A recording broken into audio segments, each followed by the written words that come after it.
YouTube. También nos van a poder en breve seguir a través de el canal de Twitch o TikTok de Radio Nopal. Y bueno, antes de iniciar de qué vamos a hablar el día de hoy y bueno, iniciando este pequeño programa, más bien saludar a Emal, que se encuentra aquí conmigo, y en breve también se sumará con nosotras Ferka, nuestra tercer integrante de este trío. Hola, ¿cómo están? Igual me da mucho gusto saludarles, gracias por escucharnos y pues creo que va a estar muy interesante el programa de hoy, ¿no?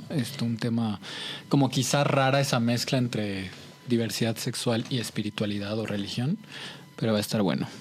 A mí me tiene un poco nervioso, te voy a confesar, porque en realidad es una cosa un poco, una moneda con dos caras, bastante compleja el tema de hoy.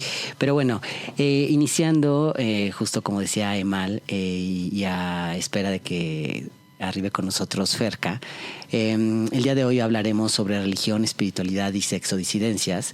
Y pues en realidad abríamos la pregunta por la experiencia en realidad que viven las personas LGBTIQ+, con relación a la religión y a la espiritualidad y a la espiritualidad. Sobre todo si nos hemos llegado a sentir excluidos, ¿no? Parte o gran parte de nuestra vida, o tenemos el rechazo a esos espacios porque, bueno, de una u otra manera pueden llegar a ser LGBT fóbicos, ¿no? Y en ese sentido, la pregunta también por si nos gustaría tener una vida más espiritual o estar más cerca de algún espacio religioso, ¿no? Que siempre es una pregunta que se queda como muy al margen porque creo que poco nos la hacemos, ¿no? Y bueno, eventualmente podremos elaborar más estas preguntas. Y sobre todo también una pregunta importante es sobre el qué necesitaríamos cambiar del mundo, ¿no? Para que esto sucediera. Es decir, en un mundo ideal, donde todos nos pudiéramos agarrar de las manos, que tendríamos que estar haciendo, ¿no? Para que esto suceda. Y bueno, como es costumbre y parte de la consolidación de este proyecto, este programa, vamos a abrir esta primer parte con una serie de noticias o secciones de notas alrededor de temas relacionados también con el tema de las disidencias, la población LGBT y bueno, cualquier otra cosa relacionada con joterismos, para sobre todo dar un contexto y no estar como hablando de manera tan ajena a la realidad que vivimos. Y curiosamente, sin tenerlo tan planeado, pues bueno, se dio la semana pasada, si no mal recuerdo, ahora les digo el día exactamente, pero bueno, se dio el tema sobre, pues no sé, ya me dirás, Emal, cómo podemos denominar esto, pero bueno, tiene que ver con la censura a la exposición de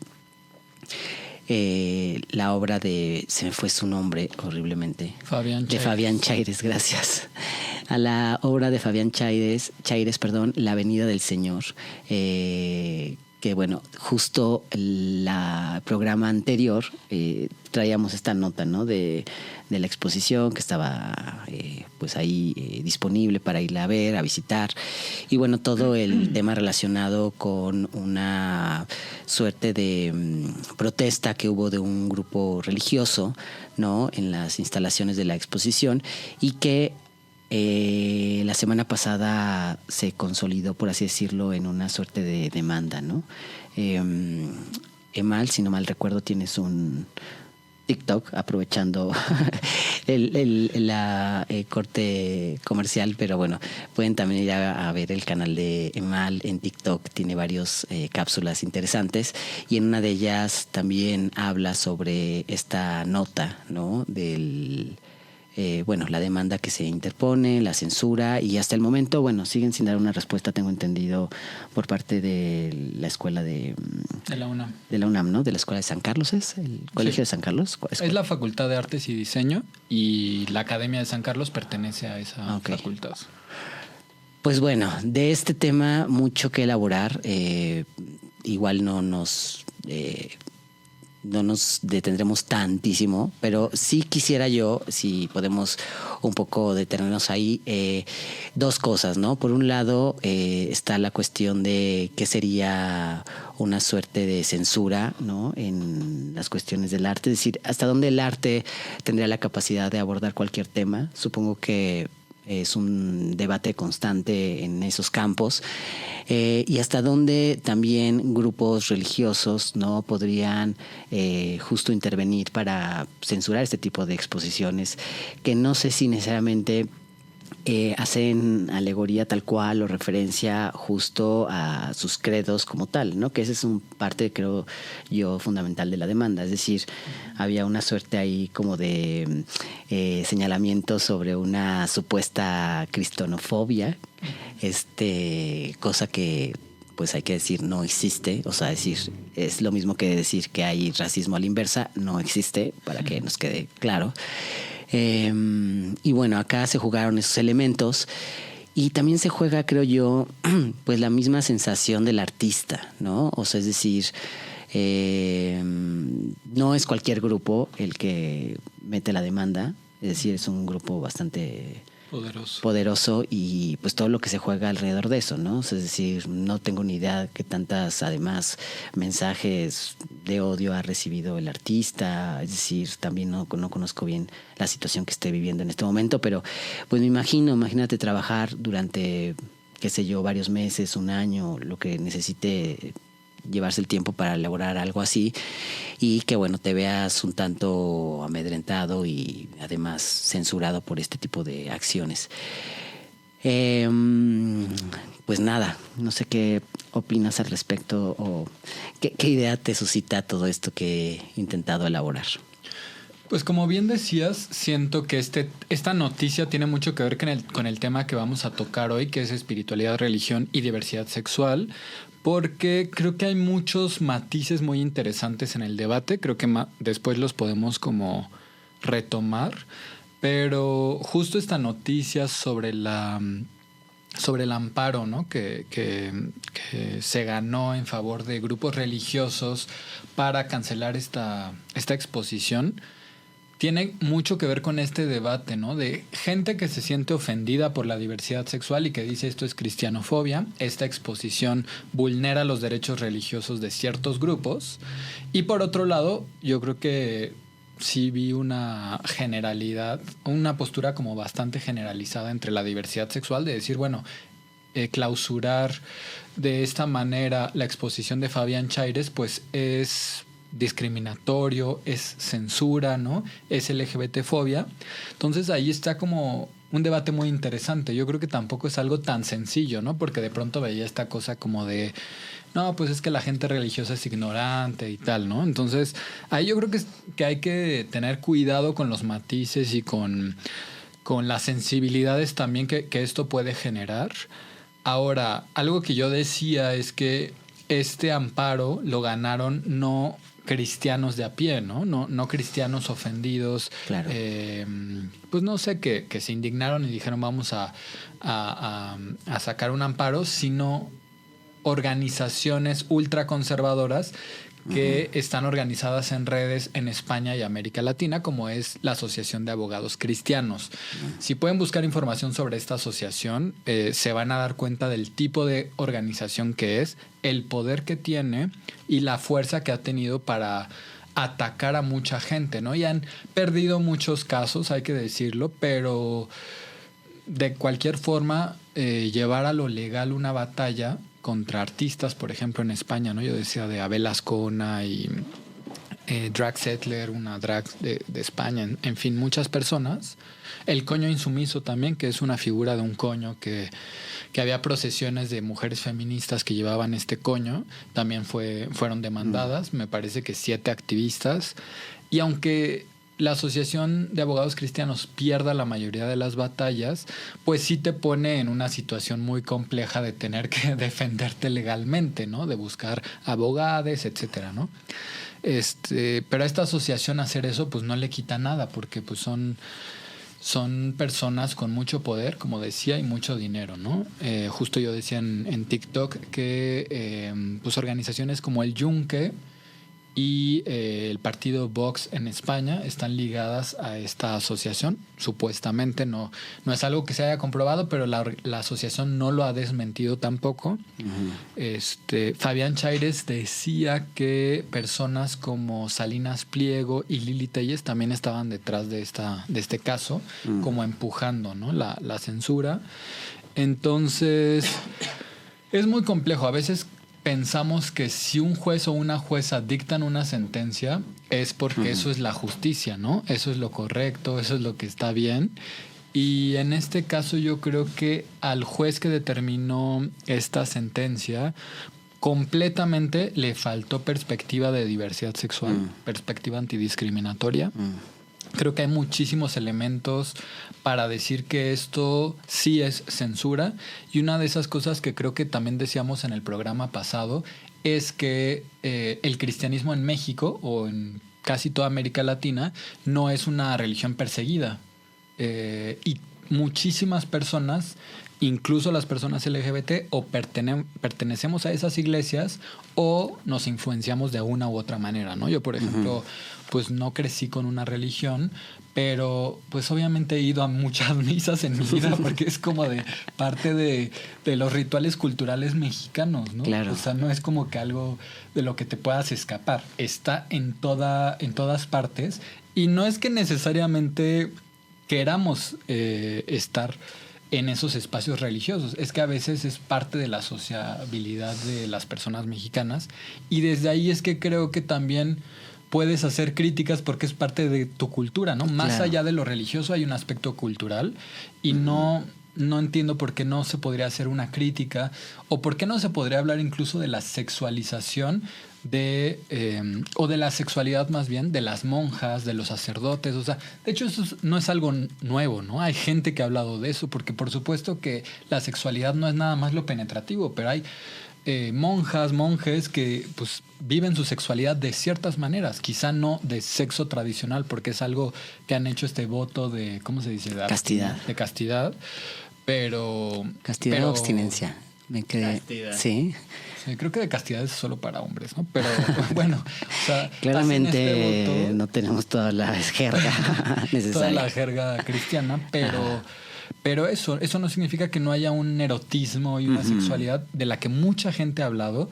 De hecho, mucha gente ha hablado de este erotismo de muchas personas con pues Jesús, con el Dios, ¿no? O sea, con este éxtasis que se siente al orar, por ejemplo, ¿no? Entonces, me encanta a mí esta exposición. Hay mucha gente que dice, no, pues es que esto no es arte. Bueno, pues es que eso ya es otra discusión, ¿no? Que podríamos tener en otro episodio. Que podríamos tener en otro episodio, pero hay muchísimas exposiciones a las que yo he ido y digo, para mí esto no es arte, pero está en una exposición y no voy a meter un amparo para que la saquen, ¿no? Claro. Entonces, bueno. Claro. Darle la bienvenida a propósito de, de que va llegando y de que justo me alzaba la mano como diciendo pidos, a Ferka. Hola, es que creo que no está... No, sí te escuchamos. ¿Sí me escuchan? Ah, bueno. Es que me escucho rara, pero bueno. Pues yo lo que puedo decir de esta noticia acerca de la censura es que pues me parece muy interesante cómo la propia historia del cristianismo ha sido una historia, pues más que todo hablar de religión, es hablar de censura en un sentido político. Porque en realidad desde que se va constituyendo la propia experiencia espiritual cristiana, pues ha habido un montón de diferentes maneras de vivirlo. Una de ellas tenía que ver mucho con la sexualidad. Y de hecho, bueno, pues tenemos, como dice Sema, ándale, creo que siendo me escucho mejor. Ya. Lo que decía Sema de estos grandes referentes de la mística medieval española, ¿no? Como pues esta cuestión de Santa Teresa y la cuestión de el éxtasis orgásmico, que viene incluso en una interpretación de la Biblia del Cantar de los Cantares, ¿no? En donde Dios es pues un varón y la iglesia es una mujer y están teniendo un acto sexual, ¿no? Entonces es parte de la Biblia, ¿no? Es un pasaje, se llama los Cantares. Y bueno, pues la gente dice, pues es una interpretación metafórica. Bueno, pero es bastante literal si lo lees así también, ¿no? Entonces, pues hay muchas maneras de vivir la espiritualidad, sobre todo dentro del cristianismo. Pero justo el problema aquí, me parece, es que hay una institución de poder, ¿no? Que es la Iglesia Católica, que lo que ha hecho siempre ha sido decir, tal cosa es canónica, tal cosa es hereje, tal cosa así. Entonces, ese es un poder más que... ahí creo que me escucho aún mejor. Nótese que mi amiga está regulando su voz un poco para escucharse bien. Sí. Pero sí, dale. Justamente creo que lo que pasa aquí, o sea, pensando como en esta cuestión como de la propia experiencia cristiana y cómo se ha constituido, pues al final me parece como totalmente, en primer lugar, pues una operación más de poder por parte de estas instituciones de cómo podemos vivir nuestra espiritualidad, o en particular cómo puede vivir la gente católica su propia espiritualidad. Porque más allá de si es arte o no lo que hace Fabián Chairés en esta exposición, pues lo que tenemos es que pues Fabián Chairés es un artista al que le atraviesa el catolicismo, ¿no? Y entonces a partir de eso expresa su arte y es totalmente paradójico que estos grupos, que son grupos de censura como los que siempre ha habido en la iglesia para poder constituirse como una hegemonía, en el discurso, incluso dentro del discurso católico, como una hegemonía, pues ahora ocupan esta cuestión de, es que atenta contra mi libertad de creencias, cuando más bien, pues, no sé, el derecho a la libertad de creencias creo que no tiene o no puede tener esta cuestión como regulatoria de cuáles son los discursos y cuáles no, porque justamente es lo contrario, no sé, ahí me parece que hay una contradicción y un uso bastante pues peculiar de estos nuevos aparatos policiales de siempre, bueno, estos nuevos aparatos, pero es un nuevo uso que le dan incluso a los discursos, pues que históricamente han servido para resistir ante ellos, ¿no? Es como decir ahora, bueno, pues esta narrativa, que es la narrativa hegemónica, que va a controlar de qué manera se debe o no vivir la propia espiritualidad, pues apela a que se está violentando los derechos de ciertas personas que sabemos que no son tampoco los católicos pues de a pie, porque también el catolicismo es muy particular, no es por ejemplo como las religiones quizá neoevangélicas más cristianas que tienen una cuestión como mucho más particular de cómo se autorregulan los propios discursos por la propia historia que tienen, pero el catolicismo es súper ecléctico y la gente católica en realidad hace tantas cosas que desde la propia iglesia son herejías. O sea, el propio catolicismo, su definición es que la gente, pues de repente el santito tal y, o sea, la propia constitución de esta práctica de santificar a quien no es una persona que desde una institución más canónica, clásica, es digna de la santidad, pues son prácticas como muy común. O sea, la gente católica en ese sentido me parece que es muy alivianada, ¿no? Digamos, no solamente es porque crecimos en un ambiente católico, que yo también justamente... mis papás sí dicen, pues es que yo sí me adscribo al catolicismo y quizá intentaron inculcar eso, pero es que el catolicismo es una cosa como de, pues cree lo que quieras y sí, Dios está por ahí, pero no es una cosa como que regule la vida. Entonces es muy extraño cómo llega de repente gente a la expresión de Fabián Chairés y dice, atentaron contra mi derecho, mi libertad de creencia, no sé qué. Porque el catolicismo por esencia no es eso, es que cada quien entiende lo que quiere y lo que puede, y por eso hay tantas, o sea, al final el propio catolicismo nos puede permitir esta cuestión como de, pues hago la exposición y si al rato siento que eso no va con Dios, pues me perdona y ya no me, o sea, me arrepiento y todo, pero, o sea, ¿quién es desde la propia lógica y del discurso católico. ¿Quiénes somos para juzgar? Entonces, por eso me parece contradictorio en muchos sentidos, claro. Pero a nivel político, pues me parece sorprendente cómo estas instituciones de derecha están ya utilizando esos discursos en contra de las prácticas de resistencia que históricamente han practicado la gente en contra de ellas, ¿no? Y ya. Como siempre, no me dejas más que decir. Dale, claro, me dejaste pensando, en fin, bueno, si lo que quieres decir es dentro de la misma religión católica, en realidad está como constituida por una suerte de prácticas herejes, por así llamarle, ¿no? Que en realidad no se notan porque uno las ha naturalizado cuando creces en esos espacios, claro. ¿No? Pero bueno, mal. Sí, o sea, yo como que un poco siguiendo esto que dice Ferka, creo que no hay, o sea, no podría existir una postura a menos de que sea del Vaticano o de, no sé, de una, ¿cómo se llama? Diócesis. Diócesis, ajá. Yo sí, no sé de qué estoy hablando.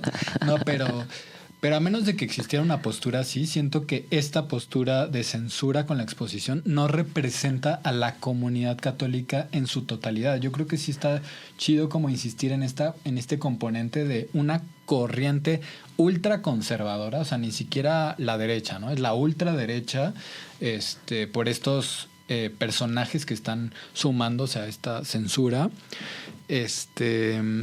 Y que justo me parece interesante porque creo que hablamos un poco de esto cuando fue el capítulo sobre Donald Trump, uh-huh. De cómo de pronto ciertos grupos hegemónicos, como en este caso la Iglesia Católica, se empiezan a construir como minorías, ¿no? O sea, empiezan a decir es que nos están volviendo una minoría, nos están volviendo un grupo perseguido, porque a nivel legal, pues claro, defendían este derecho estos derechos religiosos, pero en el discurso más público y de medios de comunicación, lo que decían es, estamos defendiendo a la familia, Dios, ¿no? No me acuerdo cómo lo decían, pero y la vida, ¿no? Uh-huh. Y se me hace fuertísimo como como ese eslogan, uh-huh. Porque ¿qué tendría que ver la exposición? ¿Cómo es una afectación a la familia y a la vida, ¿no? O sea, pareciera que todo lo LGBT es una promoción constante.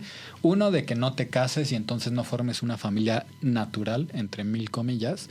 Y dos, que no te reproduzcas y que promueves el aborto todo el tiempo, ¿no? Entonces estás yendo en contra de la vida, ¿no? Entonces, como que esos discursos se me hacen que hay que vigilarlos y también insistir, porque creo que yo no he visto una respuesta como tan fuerte desde la diversidad sexual como a insistir y no dejar solo a este artista, ¿no? Y esta exposición, porque creo que sí es algo grave. También recordemos que está sucediendo en la Universidad Nacional Autónoma de México, ¿no? O sea, un espacio que debería abrirse a esos debates y no censurarlos de esta manera. Y por último, bueno, pues si conocían más del trabajo de Chaires, porque justo yo a Chaires lo conocí como drag queen, y su drag se llama Magdalena. Entonces, ¿sí? Creo que si supieran más de su historia todavía lo funaban más, y yo aquí dándoles, exacto, dándoles material.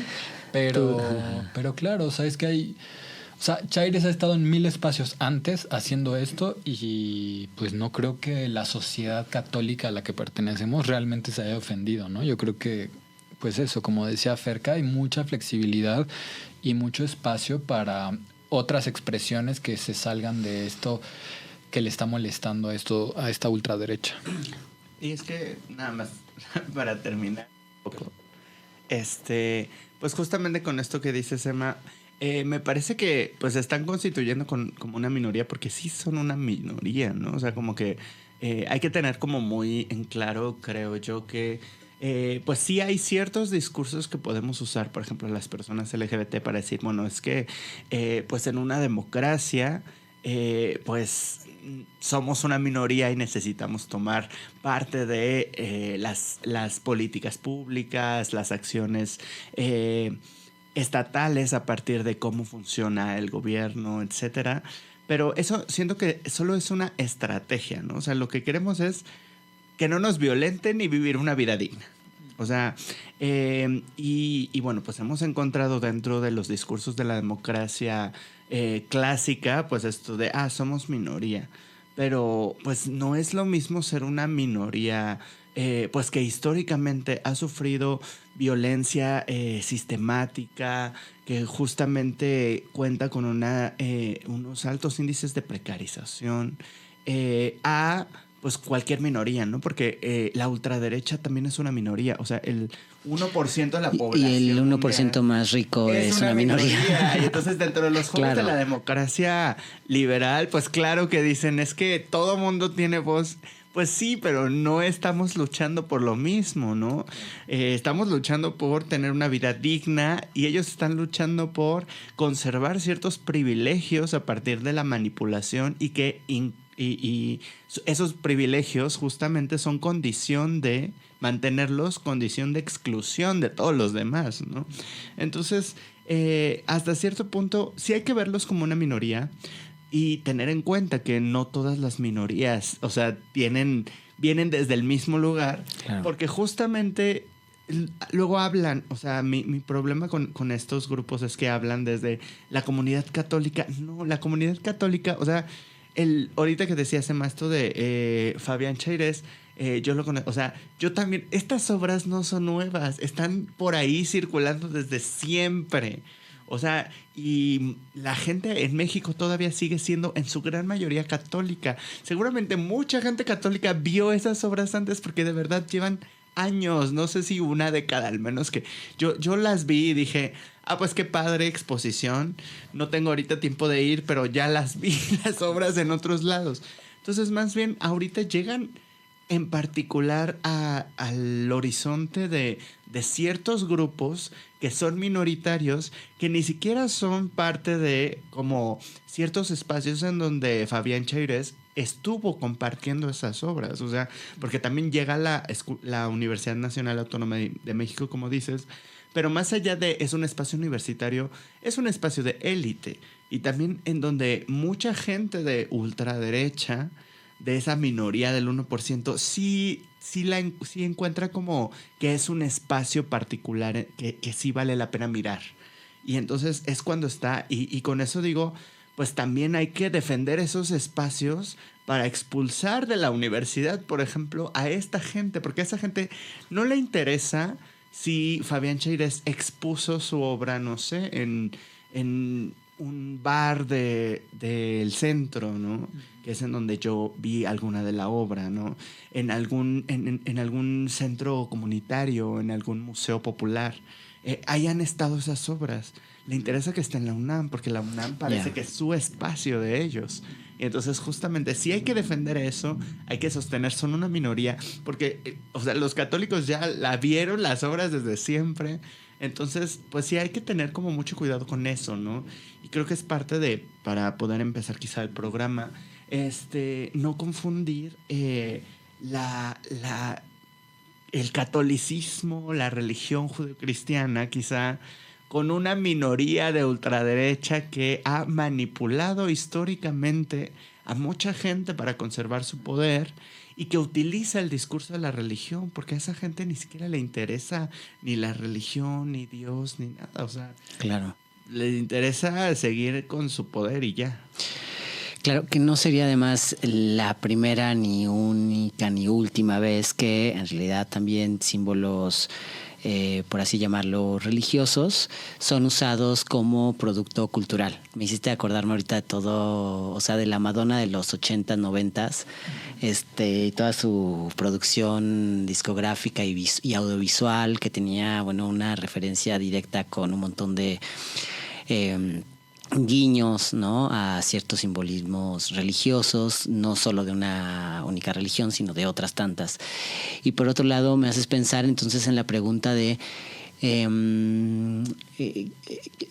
cómo es que se agarran ciertos perfiles como una suerte de chivo expiatorio para más bien también a lo mejor otros intereses. Es decir, no se fueron a demandar. Bueno, no lo sé. No se fueron a demandar en su momento Madonna. Seguramente causó muchísima controversia, etcétera. Sí, no sé. Me quedé por eso pensando, dije, habrá que checar ese dato, pero... No, ¿sabes qué? Sí, porque de hecho Madonna... A ver, vamos a ver. No pudo entrar a los... Pregúntale a Ah, claro, a ver. Pero sí la censuraron de los... los... demandado mal. La sacaron de los MTV Music Awards justo por este video de... ¿Cómo se llama? Like a Prayer. Like a Prayer. Sí, fue ese, fue otros. Que era Coca-Cola quien financiaba estos premios. ¿No vieron esa polémica Pepsi, hace poco? ¿no? ¿O Pepsi? Sí, era Pepsi, porque hicieron un video con la canción antes de que saliera el videoclip y sonaba y todo. Y después la demandaron, ¿no? Sí, porque justamente como dañó su imagen. Exacto. Entonces, bueno, pero es que estaba la Coca-Cola, dices. Claro. Bueno, la ese iglesia como quiera, pero la Coca-Cola. Bueno, pero justo, ¿no? Es decir, son elementos que hacen de este tipo de temas y escenarios algo complejo, que no necesariamente se resume a un eso no censura, podría o no hacerlo el artista, y si es o no una suerte de cristianofobia, ¿no? Es decir, no se resume ni se termina ni se agota el tema con esas respuestas. Es decir, la cuestión es de qué manera podemos matizar más estos escenarios para poder comprender pues las realidades en las que nos encontramos viviendo, sobre todo porque los tiempos no se ve que vayan a mejorar pronto, dado el panorama internacional en el que nos encontramos. Entonces, bueno, cerraríamos con esta pequeña nota de bueno, la censura y todo el tema sobre la controversia de la exposición de la obra de La Avenida del Señor de Fabián Chaires, y pronuncio creo que Chaires, ¿no? Mal su nombre estaba pronunciando, en fin. Y pues si les parece, vamos a entrarle, aunque siempre hacemos lo mismo y empezamos a meter un montón de cosas, parte del tema principal. Pero bueno, les deseamos muy al inicio y agradecemos a quienes nos estén escuchando o siguiendo a través de algún canal de Radio Nopal, que el día de hoy vamos a abordar el tema sobre religión, justamente religión, espiritualidad y sexo disidencias, ¿no? Y una de las preguntas principales era sobre cómo es que se vive o vivimos, en todo caso, las personas LGBTIQ+, estos temas, ¿no? Sobre todo porque no es de a gratis que poco nos hagamos estas preguntas. No sé ustedes, yo quisiera iniciar justo con una suerte de caída de 20 de hace unos años, justo a propósito de este tema y de por qué también fue saliendo en las conversaciones y en los programas previos, y que tenía que ver con, ayer recordaba un tanto también, como que igual y no todos, pero al menos lo he notado en varios casos, personas LGBT y Q+, como que atravesamos una serie de fases con la salida del closet, ¿no? Por ejemplo. Y creo que una de ellas es una primer forma de negar una religión, por así decirlo. O sea, es decir, en mi caso, yo nací en una familia católica, me bautizaron, hice mi primera comunión, hice mi confirmación. Y bueno, llegué a pensar, o sea, decir, imagínense, o sea, yo estaba clavadísimo en la iglesia, o sea, clavadísimo es poco, o sea, era yo así, tipo... El niño ñoño. Sí, o sea, tipo Cristo es mi droga, así, ¿no? ¿Qué fue? Sí. No te imagino. Que... No, yo sí. Sí.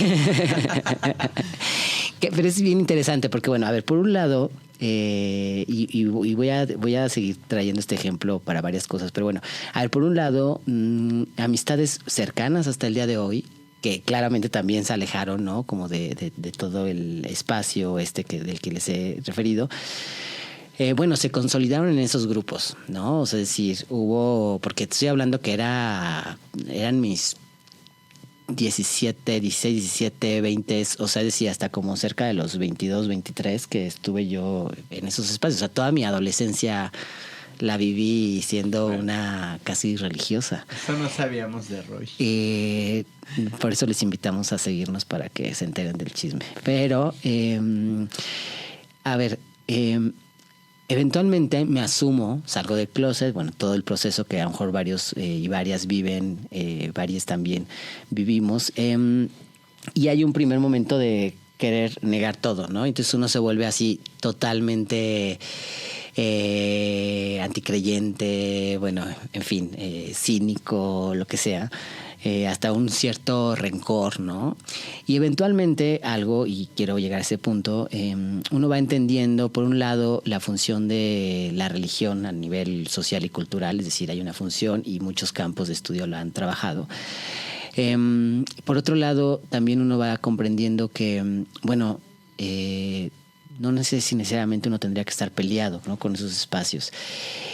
Y la caída de 20 que tenía era eso, o sea, es decir, la pregunta por si uno tendría o no el derecho, pero más allá de derecho como una cuestión de derechos humanos, es decir, si uno debería poder tener la posibilidad de acercarse a esos espacios, ¿no? Entonces ahí decía yo, bueno, hasta eso le quitan a uno, ¿no? O sea, es decir, en esta suerte de exilio, de cosa al margen y de, bueno, todo lo que hemos platicado, sin la necesidad de caer en esta suerte de las Olimpiadas del sufrimiento. Pero la pregunta, bueno, la cosa que me hacía preguntarme era, bueno, hasta eso a uno le quitan y me parece que abre un montón de posibilidades sobre preguntarse qué tanto uno quisiera o no regresar a esos espacios. La respuesta rápida me la di, no tengo la intención de regresar a esos espacios, pero sí he aprendido a dar cuenta de lugares, otros que se van habilitando en ese tipo de lugares. Es decir, no todos están cortados por la misma tijera, hay posibilidades de hacer cosas y bueno, espero nos dé tiempo de hablar de todo eso, pero creo que hay una suerte de fisuras que se van generando dentro de esos espacios que parecieran ser demasiado rigurosos, estrictos, sólidos y que poco a poco van como aperturando otras cosas. Y creo que ahí es donde uno debería de centrar su atención, ¿no? Es decir, en las posibilidades que hay de generar otro tipo de lazos, de vínculos, aún así dentro de esos espacios, ¿no? Porque en realidad tampoco es que todos sean el quinto infierno. Es decir, hay espacios que yo espero sean medianamente más llevaderos porque hay gente ahí, ¿no? Por un lado. En fin, quería abrir esto con una suerte de anécdota de por qué también creíamos que era importante, más allá de si pensaron que íbamos a hablar solo de cómo criticar estos espacios, porque en realidad creo la intención es más bien abrir el diálogo y la conversación entre nosotras tres y bueno, las personas que nos puedan estar escuchando a pensar qué hay detrás de este tema que bueno, seguramente el día de hoy no se agota y podremos seguir conversando. Pero a ver, cuéntenme ustedes qué piensan y cuáles han sido sus experiencias sobre esto. Pues mira, yo creo que es súper bueno hablar de nuestro lugar desde donde vamos a hablar de la religión, porque creo que sí, pues eso, es muy importante, más en estos temas que pueden ser sensibles. Justo yo soy lo opuesto a ti, yo sí crecí en una familia, sobre todo de mi papá, que es completamente ateo, y mi mamá sí es católica, pero como que siento que tuvo muy claro que la niñez no debía, no se le debía poner una religión. Entonces yo crecí en un hogar súper ateo. Entonces no me bautizaron, no tengo primera comunión, nunca fui a misas en la niñez. ¿Qué vas a hacer? ¿Te quieres casar? Pues no sé. Afortunadamente no quiero. Pero justo, o sea, me acuerdo de cuando egresamos de la primaria, hubo una misa para egresades y yo no fui y mi familia dijo, no, pues casi en protesta no vamos a ir porque como en una escuela pues te van a hacer una misa, ¿no? Eso va en contra de la educación casi. Entonces mi familia sí es como muy de esa línea y extrañamente como que a mí la religión me genera muchísima curiosidad. Me gusta mucho ver cosas, o sea, aprender sobre religión. Y bueno, más adelante hablaré de eso, pero también tengo muchas amistades que crecieron en hogares religiosos y que detestan la religión, no quieren saber nada de, no sé, el catolicismo y tal. Y me doy cuenta que como yo no tengo esa herida con el catolicismo, claro, pues es más fácil que a mí me llame la atención. Pero entiendo que hay mucha gente que tiene traumas, bueno, hasta los más extremos como pueden ser las terapias de conversión o que el padre intentó rectificar tu sexualidad o tu identidad de género, etcétera.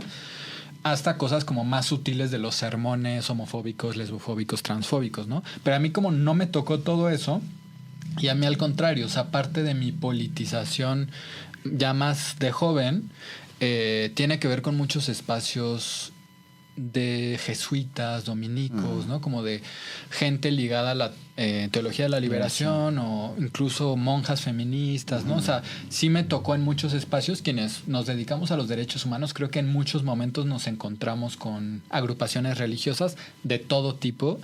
Entonces, como que yo siempre, o desde hace mucho, he tenido muy claro que hay muchos, por ejemplo, tipos de catolicismo, ¿no? O de católicos y católicas. O sea, gente conservadora, pero también he conocido muchísimas personas católicas súper radicales que me generan un buen de admiración. Y uno de mis últimos trabajos pues fue en el Consejo Nacional para Prevenir la Discriminación, y ahí teníamos reuniones con grupos que les llamaban de diversidad religiosa, ¿no? Entonces llegaban que los que venían de la asociación musulmana, budistas, judíes, católicos, wicca, así varias, ¿no? No me acuerdo cuántas religiones eran. Y a mí me encanta, la verdad, escuchar eso. Y bueno, ahí nos platicaban un poco de los tipos de discriminación que vivían, ¿no? Sobre todo creo que en México las personas musulmanas, ¿no? Que necesitan 5 momentos al día de oración. Y cómo es muy importante para ellas lavarse los pies, por ejemplo, ¿no? Y a veces en el trabajo, pues es como que llegas al baño y pues la persona se está lavando los pies en el lavabo porque no hay otro espacio y es muy importante para su oración, etcétera. Entonces, como que a mí siempre eso me parece muy enriquecedor, porque me gusta pensar un mundo en donde podamos convivir con nuestras diferencias y respetar esas diferencias, ¿no? Pero bueno, insisto, ¿no? Lo hablo desde un lugar de que quizá yo no tengo una herida con la religión, y entiendo que mucha gente, especialmente gente LGBT, sí tiene como este rechazo muy tajante a la religión, ¿no? Claro.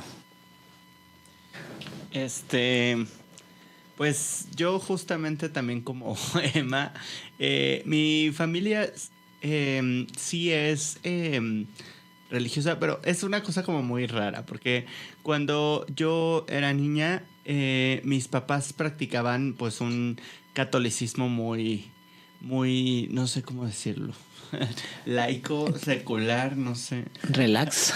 Muy relax, Ajá. ¿no? Así con un poco descafeinado. Ajá. Entonces, pues, era una cuestión así de, bueno, pues, ¿quién creó el mundo? Dios. Y ya, ¿no? Y todas las otras preguntas que eran como de la vida. ¿En cuántos días? Es que justamente no había como eso, ¿no? 7. Era como Bueno, al séptimo descanso. Si preguntaba ese tipo de cosas, la respuesta era una. Pero en todas las cosas de la vida cotidiana, era como la religión no aparecía. Entonces, ni siquiera íbamos como a la iglesia los domingos. O sea, era como, sí vamos a la iglesia, pero como decía Emma, ¿no? En la boda de fulanita, en los 15 años, ¿no? Pero no había esta práctica, digamos. Y justamente yo me acuerdo que cuando era niña, una de las preguntas de una clase así como de ciencias, ¿no? Era como de, bueno, veías la evolución. Y luego una de las preguntas reflexivas era, bueno, pues esta explicación científica pues contradice en algunos puntos y aspectos a las explicaciones de la Biblia, ¿no? Y la pregunta era como, ¿cuál te convence más, no? Y yo era como, pues la científica. Y ya, ¿no? O sea, como que, o sea, me acuerdo que era una cosa así. Y de repente mis papás, cuando yo cumplí los 15 años, empezaron a volverse súbitamente muy religiosos, pero de estas religiones New Age, como que mezclan todo y que están llenas como de ciencia ficción. Está muy padre, la verdad. Yo no comulgo con eso, pero era una cosa como de entre ciencia ficción, teoría conspiranoica y cosas de todas las religiones. Una cosa así de, no, es que, no sé, por ejemplo, Cristo, Buda, no sé, Mahoma, todos son la misma persona y viene del espacio y somos un experimento. Porque así hay uno, por ejemplo, se llama el libro de Urantia, ¿no? Que es así como de una Biblia, pero que dice que, bueno, pues en realidad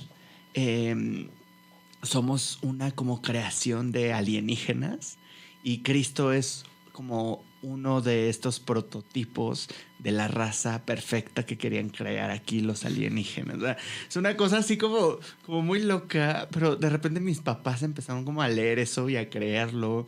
Y empezaron a hacer un montón de prácticas. Pues, o sea, básicamente no hicieron sé. también su propia religión. Pues sí, ¿no? Bueno, no sé si hicieron o se adscribieron a este tipo de movimientos, ¿no? Que ya existen en donde... Y tiene un montón tienen un montón de cosas así como de que les permiten también, dentro también de este mundo muy del catolicismo secular, es como mis tías, por ejemplo, que siguen hablando como de Jesús, Cristo, la Biblia.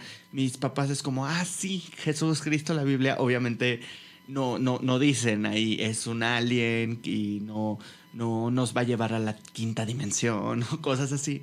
Pero hay como también la posibilidad de estar en un espacio más católico tradicional y participar activamente. Entonces, creo que es una cosa muy interesante porque permite como este diálogo interreligión. No sé, muy interesante. Pero yo he vivido en general la religión por esta experiencia que les digo. Y esa es un poco como una de las tesis que estuve meditando cuando dijimos, vamos a hablar de este tema. Y es que yo siento que he vivido la religión como una tecnología cultural, que lo que hace es, pues tiene un propósito muy específico en la gente, ¿no? Que es, pues, darle sentido a la vida, ¿no? O sea, yo así lo he vivido porque mi papá lo decía, ¿no? Es como cuando era simplemente católico, no sentía que ciertas cosas de la vida, pues, tuvieran un sentido, o sea, el para qué, o sea, en un sentido como fuerte y restricto, ¿no? ¿Para qué esta vida? Y todas esas preguntas las empezó a contestar con su religión cuando empezó como a ser muy creyente y todo. Y pues yo creo que eso es en general, ¿no? Como la manera en la que yo he vivido esa cuestión. Ahora, yo he tenido como también mis propios acercamientos a la religión, pero a partir de la filosofía, porque yo estudié filosofía y en muchos sentidos, muchos de los filósofos, pues su propia religión, sobre todo en Occidente, que es como la filosofía más hegemónica que se estudia más, pues estos filósofos mezclan sus creencias, sobre todo cristianas, católicas, con la filosofía. Entonces yo aprendí también de la religión católica, cristiana, pues de este lado, ¿no? Como mucho más filosófico. Y por eso es que también valoro y se me hace como muy, muy importante, interesante en este sentido que les digo pues es que responde preguntas que la gente se hace que son muy, muy importantes. Y sí, ¿no? En ese sentido valoro mucho como todo eso. Yo misma, pues al final, ahora sigue como replicando este ejercicio que me ponían en la primaria. Me tuve acercamiento, por ejemplo, a la filosofía griega, que tiene justamente también detrás cuestiones religiosas, pero son de una religión que no es judeocristiana, que es mucho más que en los judeocristianos le llaman pagana, ¿no? Entonces, y es a partir de ese tipo de planteamientos que me parece que también son religiosos porque tienen esa misma función de dar explicaciones muy generales a la existencia, pues es algo con lo que más me he sentido cercana, ¿no? Entonces, pues no sé, no es algo como que diga así en general, como, pero si alguien me preguntara ya así como en este sentido como mucho más serio, yo diría, pues creo que practico un sano paganismo antiguo, pero más allá de eso, y justo con eso como, justo también termino, este, tuve una experiencia también como que me parece relevante, que es, antes de llegar a esta conclusión, yo justamente como me interesaba mucho la filosofía y mucha filosofía tenía que ver con la religión cristiana y todo, pues en algún tiempo me acerqué, pero también de manera como súper filosófica a cuestiones cristianas Y en algún momento yo hice un intercambio académico, me fui a Canadá. Canadá es un excelente lugar para estudiar religiones, justamente porque el problema de aquí es que muchas de las instituciones que enseñan carreras que son religiosas o que tienen que ver directamente con lo religioso están atravesadas por la Iglesia Católica, ¿no? Entonces es complicadísimo estudiar pues de manera más laica, ecuménica, crítica la religión aquí. Yo me acuerdo que de intercambio dije, pues voy y aprovecho que puedo tomar otras clases y pedí autorización y justamente como filosofía lo permitía, tomé una clase en la Facultad de Teología en Canadá y era una clase sobre religiones comparadas y me encantaba porque la sede, esa particular, era donde estaba la clase, era un centro evangélico cristiano, pero, o sea, súper como relax. Y la gente que iba era gente así como atea, era gente budista, era gente judía, católica. Había, por ejemplo, personas que comulgaban más con las religiones indígenas canadienses, ¿no? Que son las religiones inuit. Entonces, pues era una cosa como muy interesante, muy bonita la experiencia también de compartir. Pero yo me acuerdo que el trabajo final de esa materia tenía que ver con una reflexión acerca de nuestras propias creencias, acerca de Dios, ¿no? Porque una de las preguntas que nos decían que era clave es cuando te preguntan, ¿crees en Dios? Tú respondes así como de, ¿qué Dios? O sea, tienes que preguntar, a ver, ¿qué estás entendiendo cuando me preguntas si creo en Dios? O sea, ¿qué es eso que tú significas como Dios para ya poder entenderme y te digo si sí o si no? Y justamente en esa clase me di cuenta que en el sentido judeocristiano no creo en Dios, ¿no? O sea, es algo que, bueno, pues también fue clave para mi propia relación con la religión, el hecho de que me lo cuestionara y que dijera, admiro mucho, me interesa así como dices, Emma, de repente, pues qué interesante en estos rituales, ¿no? Pero no es algo que yo sienta en el mismo sentido en el que veo que la gente que es católica, que es creyente, lo siente. Y me fascina también, ¿no? Y tampoco es algo que me gustaría sentir porque después justamente cuando empecé a decir, bueno, pues en qué creo yo y llegué como a estas reflexiones de, pues igual al paganismo griego clásico, pues también eso me hace pues tener ciertas convicciones, ¿no? Pero digamos que mi posición entonces en la religión es pues de profunda admiración por la gente que vive una experiencia en ese sentido mítico, religiosa, que tiene esa actitud frente al mundo. Y bueno, pues justo por eso y con esto cierro, creo yo que la religión para mí es esta tecnología que permite y posibilita eso. Creo que es totalmente independiente de estas instituciones y discursos de poder que tienen como pretexto la religión para poder, pues al final, como cualquier otra tecnología, generar violencia. O sea, una pregunta con las tecnologías digitales, por ejemplo, es, ¿son malas o buenas? Bueno, pues depende de para qué las ocupen.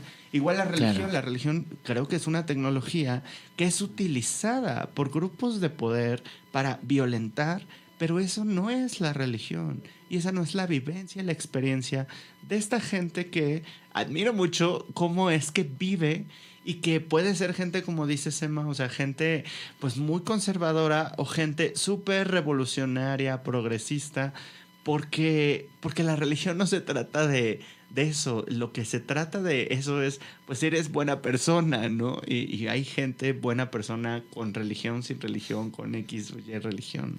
Y hay personas culeras con religión, ¿no? Exacto. No, total. Se me fue lo que te iba a preguntar. Bueno, ya me acordé. Entonces sería bueno hacer un primer matiz sobre religión y espiritualidad, ¿no? Que creo yo, me dirán ustedes que a lo mejor están más empapados o no, no lo sé. La religión estaría más del lado de la estructura, de la cuestión institucional, de la cuestión ya en su ritualidad más organizada, y una suerte de alienación del sujeto a eso. Pienso, es un primer así hipótesis que me acabo de sacar de no les digo dónde. Y la cuestión espiritual, que me parece que es un poco ahí a donde estás apuntando, ¿no? Que es como un ejercicio distinto, ¿no? De este dispositivo, que me parece linda esta manera de pensar la religión como un dispositivo también. Tendría que ver más con entonces un ejercicio, ¿no? No sé si llamarle esta cuestión del cuidado de sí, de cómo te relacionas justo como decías tú con el mundo, que no necesariamente responde a una institución. O sea, es decir, tampoco es tan sencillo separarlo, ¿no? Porque, es decir, hay una suerte de diálogo constante, ¿no? Sea al Dios que le reces o sea las prácticas que tengas, pues hay una comunicación y hay un origen, ¿no? O hay una suerte como de guiño de la tradición, ¿no? De donde uno retoma algo. Que es otra cosa interesante que pongo rápido sobre la mesa, que es la posibilidad de poder torcer la misma herencia, ¿no? O la tradición. O sea, esto es cosa que nos heredan, y la posibilidad que hay ahí de una suerte de torcedura en la que podamos hacer algo, otra cosa con eso.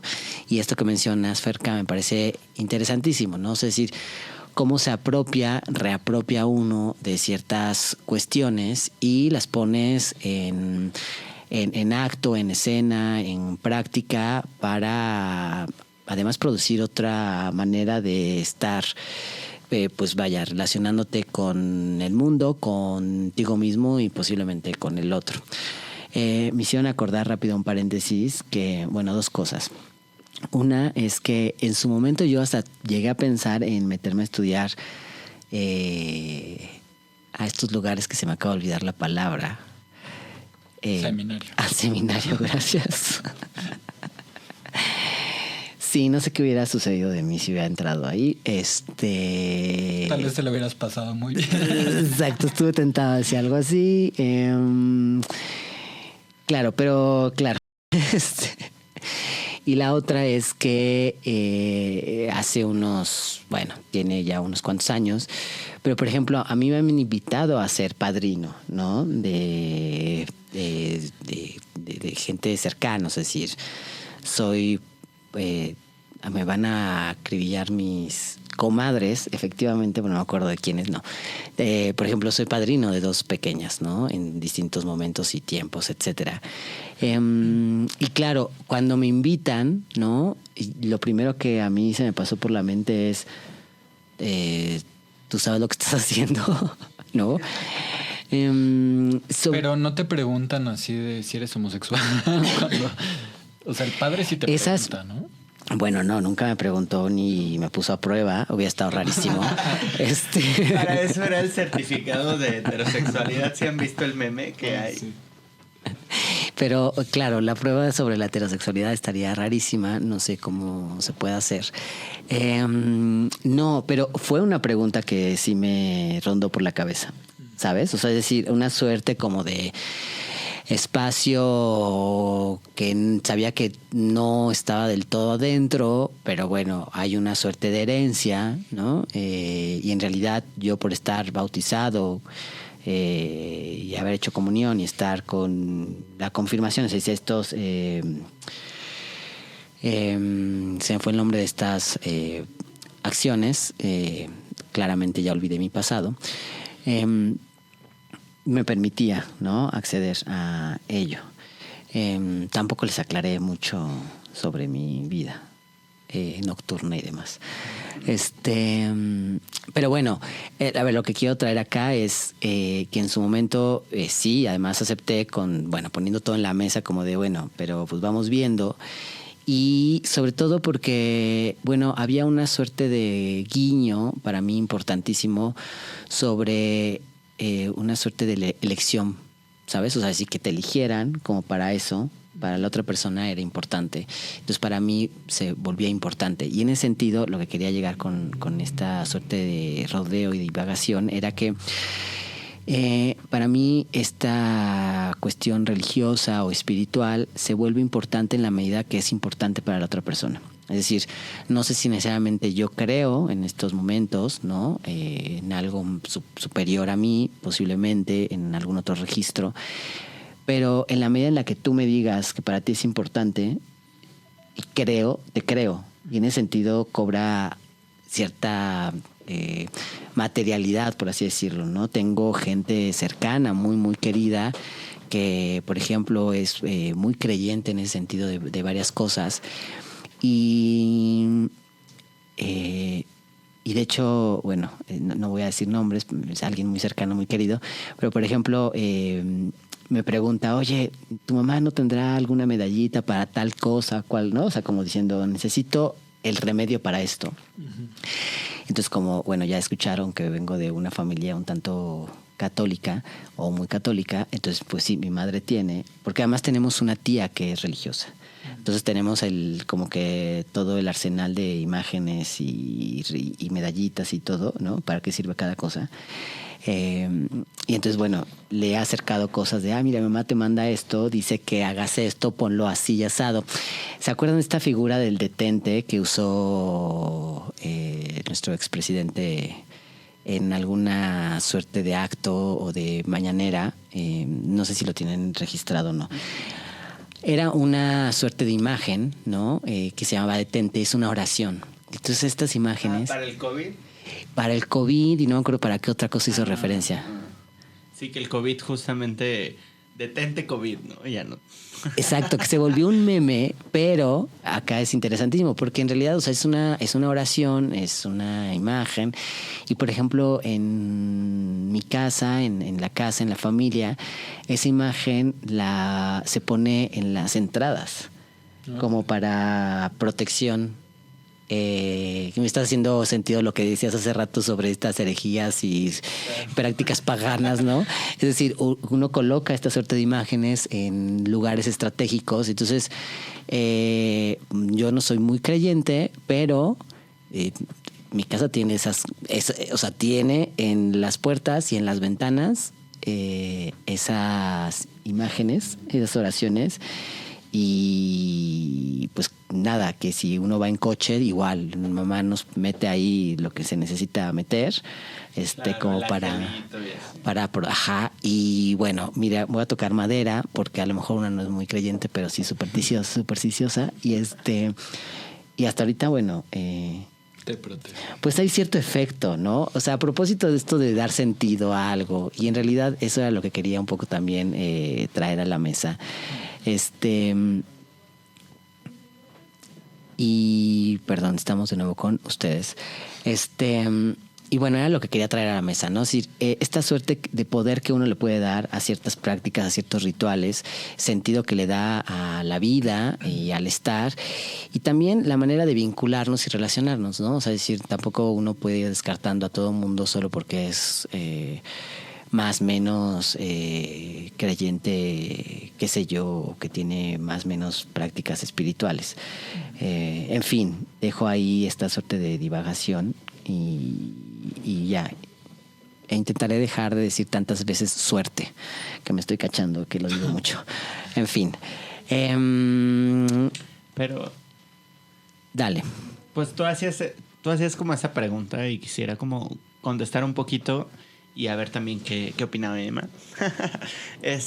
Acerca de la diferencia entre religión, espiritualidad. Claro. Yo creo que espiritualidad es una cuestión como mucho más amplia, que no solamente involucra la religión, sino que involucra como todas estas acciones que tenemos para interactuar con el todo, ¿no? Como cuando tenemos esta intención a interactuar con en general, pues, no sé, el universo, el mundo en su totalidad. Y entonces, en ese sentido, pues no sé, o sea, la práctica filosófica es espiritual, la práctica artística es espiritual. Entonces, y la religión tiene que ver no necesariamente con una cuestión como de alienación, para mí, o sea, religión yo la entiendo como a partir del concepto literal, ¿no? De religare, que significa como volver a unir, y que tiene que ver con lo que decías también de,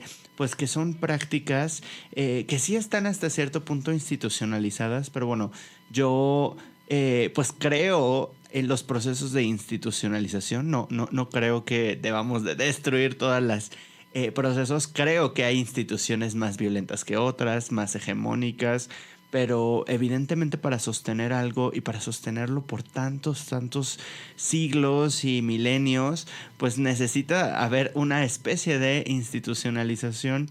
Y creo que uno de los aciertos de las religiones, como las entendemos en Occidente, es que la manera de volvernos a unir, o sea, de religare, de lo que significa religión, pues es una cuestión colectiva, ¿no? O sea, algo que me fascina y que pues hasta cierto punto sí va en contra de pues las lógicas neoliberales que son más atomizantes, pues es esta cuestión del ritual, que es una cosa muy colectiva, ¿no? Y te hace parte de, o sea, pienso por ejemplo una de las prácticas, yo a pesar de que en mi vida practiqué el catolicismo, una práctica católica que sí hacía mucho, o sea, yo no lo dimensionaba así, pero la gente alrededor sí, es todavía hoy en día a mi mamá le gusta hacer posadas en diciembre, ¿no?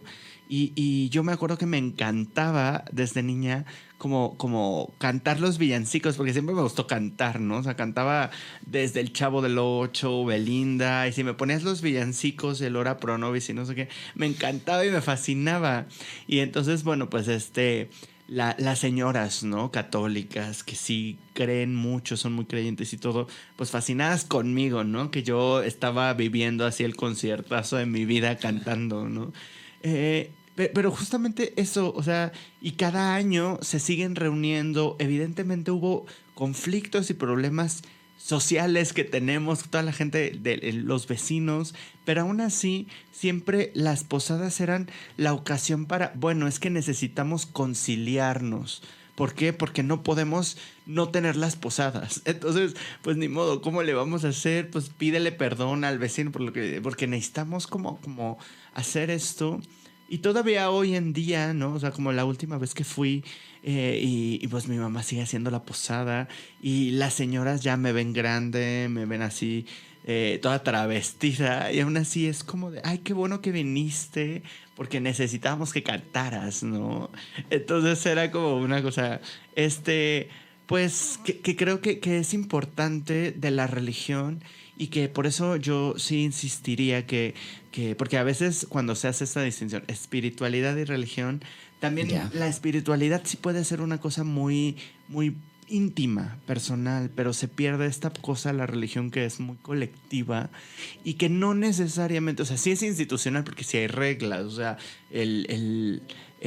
cuando cantas En el nombre del cielo pido posada, es una canción, ya está hecha, no la improvisas, no es un rap freestyle, ¿no? Sí, que sería de nosotros si la posada no tuviera reglas, ¿no? Exacto. Eso sería... Y la piñata tiene que ir así, y si no, claro, no es una buena posada. O sea, sí es eso, pero eso no es opresivo en el sentido en el que creo que hay que resistir a ciertas instituciones religiosas. O sea, la institucionalidad no es el problema de la religión. El problema son las lógicas violentas de unos cuantos que utilizan a la religión. Entonces, para mí, o sea, está la experiencia espiritual, sí, pero también hay una experiencia religiosa que es muy auténtica y que tiene que ver con esto de las señoras me invitan y cantamos todas los...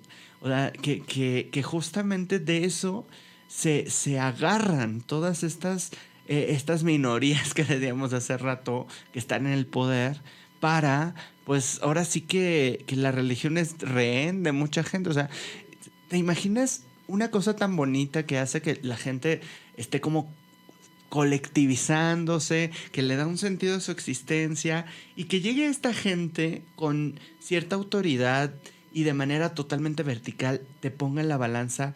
Si incluyes a fulanito, ya no estás autorizada para o te vamos a expulsar de todas estas cosas que te sostienen a nivel existencial, pero también a nivel comunitario. Pues obviamente esa gente dice, pues mejor expulso a la trans del villancico, ¿no? Porque no puedo ser, o sea, a mí me parece que estas instituciones, estas prácticas violentas tienen como rehén a la religión y la gente es como de, pero es que es tan bonito lo que me da la religión que si fulanito que es la autoridad religiosa me dice que haga algo o si no me expulsa de esa comunidad, pues, o sea, es una cosa que a mí me parece por eso que el problema es eso, ¿no? Como no sé. Claro, como quien toma estos dispositivos, estos espacios y qué uso otro les está dando más allá de esta suerte de interpelación colectiva. Claro. Justo estaba pensando mucho en esta distinción entre la espiritualidad y la religión desde que pues escogimos este tema y como que no sé, o sea, creo que es bastante obvio que hay como una necesidad de las juventudes y de mucha gente en la actualidad de buscar esto que quizá podríamos llamar como un camino espiritual, ¿no? Y pues poniéndonos un poco anticapitalistas, también creo que tiene que... Claro, que además está ese juego interesante. Tiene que ver también con que estamos sumergidos en este mundo capitalista que hace de nuestra vida... no sé, como que una vida en donde pareciera que el único sentido es producir, ¿no? Yo creo que muchísimas personas, y eso, o sea, eso lo vemos con los altos índices de depresión, de ansiedad, que todas tenemos, o sea, es que es impresionante la salud mental de la mayoría de las personas, o sea, nada más tienes que preguntarle a la gente a tu alrededor. Y creo que mucho de eso tiene que ver con esto que también decías, Ferka, ¿no? De cómo la religión... y en este caso la espiritualidad, a veces como que es una forma de construirle un sentido a tu vida, ¿no? O sea, de construir un sentido de por qué estás aquí, ¿no? ¿Por qué estás viviendo? ¿Hacia dónde tienes que encaminar tu vida, ¿no? Y creo que el capitalismo sí nos encierra en este modo producción en donde todo el tiempo estamos trabajando o trabajamos demasiado. O sea, pareciera que, pues sí, que la vida es trabajar. Trabajamos todos los días y cuando no estamos trabajando nos estamos quejando del trabajo. Y entiendo que mucha gente por eso ha buscado como muchas, no sé, espacios espirituales.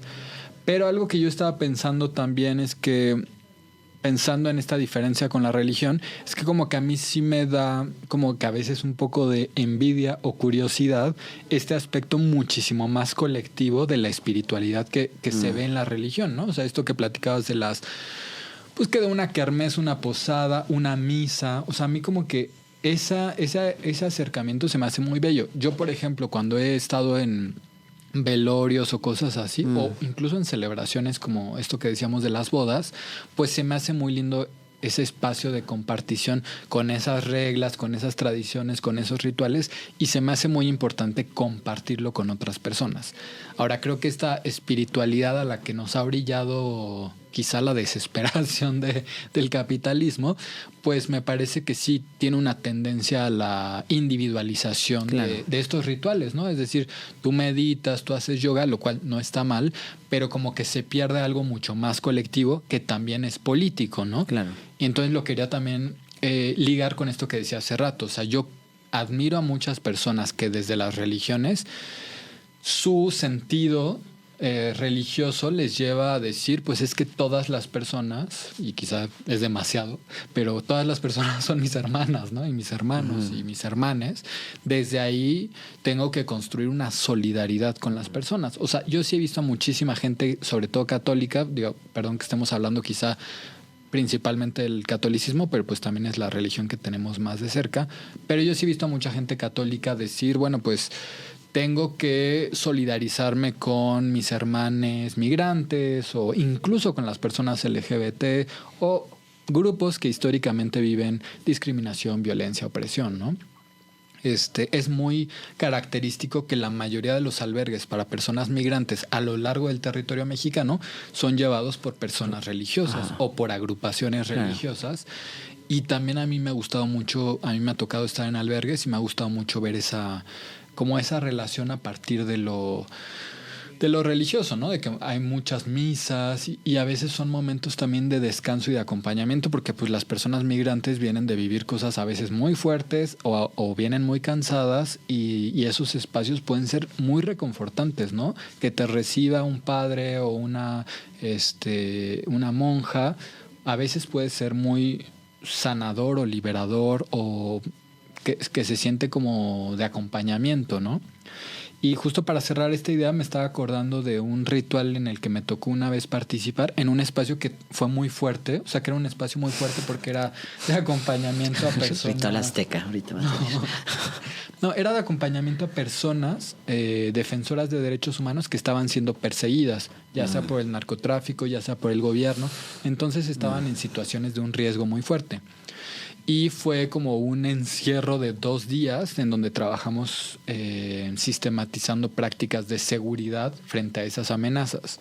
Y me acuerdo que en la noche una de las que era perseguidas pues era una mujer indígena, que sabemos, ¿no? Muchísimas personas indígenas son perseguidas por los megaproyectos, ¿no? Entonces para ella era muy importante hacer un ritual y una de las personas que estaba ahí no quiso participar porque era ateo, ¿no?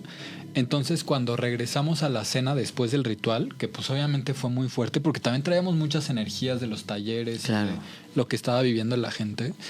Cuando regresamos, esta señora le preguntó al señor, así de, oye, ¿por qué no fuiste al ritual? Y el señor dijo, es que yo no creo en esas cosas. Y ella dijo, pero no se trata de creer, se trata de acompañarnos, ¿no? Y a mí como que eso se me quedó muy grabado.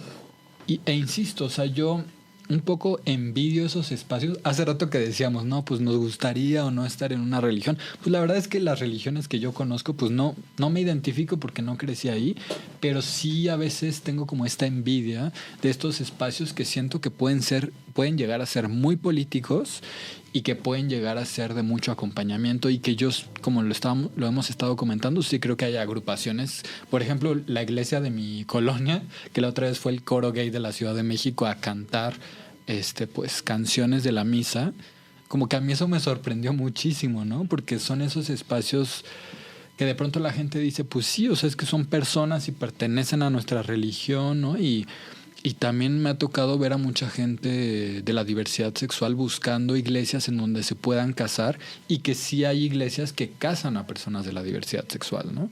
Que hacen matrimonios para personas de la diversidad sexual. Y hay muchas que no. Pero se me hace bello esos espacios como más incluyentes o no sé cómo decirlo, que se pueden dar desde la religión. Y desde ahí es que creo que la diversidad sexual tiene que encontrar esos espacios en donde podemos coincidir con ciertas religiones, porque creo que es muy poderoso dejar de pensar que son esferas completamente opuestas, porque si no creo que nos metemos el pie un poquito, ¿no? Creo que es importante identificar si hay esa posibilidad de coincidencia. Bueno, hay poblaciones completas que se pueden organizar a partir de la figura de un sacerdote y otras figuras que no conozco. Las iglesias negras en los Estados Unidos, claro, los movimientos derechos civiles, ¿no? O sea, exacto, como Martin Luther King. Todo. Sí, me hiciste acordar justo de, tengo, por cuestiones de trabajo y demás, y además relaciones cercanas, tengo un acercamiento con, por ejemplo, gente que ha estado trabajando temas de cuidado, sobre todo de salud y medicina también, y por ahí todo el tema, por ejemplo, con la cuestión de la lepra, no solo en México, sino a nivel internacional. Y un dato interesantísimo, porque cada vez que le escucho decir a mi amiga hablar sobre el tema, es que si alguien se ha hecho cargo de esos espacios, ¿no? Y de los cuidados de personas con la enfermedad de Hans o lepra que le llaman, son religiosas sobre todo. O, por ejemplo, recientemente, o sea, si son comunidades también que luego buscan esta figura, ya sea del padre o de algún otro pastor o alguien, ¿no? Como central dentro de la, llamemos religión, que esté en esa comunidad más fuerte y esté como organizada esa comunidad alrededor de esa religión. Porque de una otra manera también hay una figura como de autoridad, ¿no? Es decir, si el padre del pueblo lo dice, posiblemente es más seguro que llegue el mensaje a algún lado. Bueno, toda la cuestión de el crimen organizado, desapariciones forzadas, etcétera, y las búsquedas también luego están organizadas justo por este tipo de comunidades, ¿no? Es decir,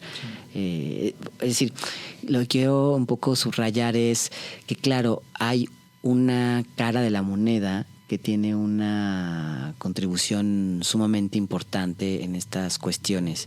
Y claro, tenemos la otra cara que, bueno, ya hemos descrito muchas veces, y que, bueno, es como parte del reto. Pero bueno, me hiciste acordarme ahorita de esta cuestión.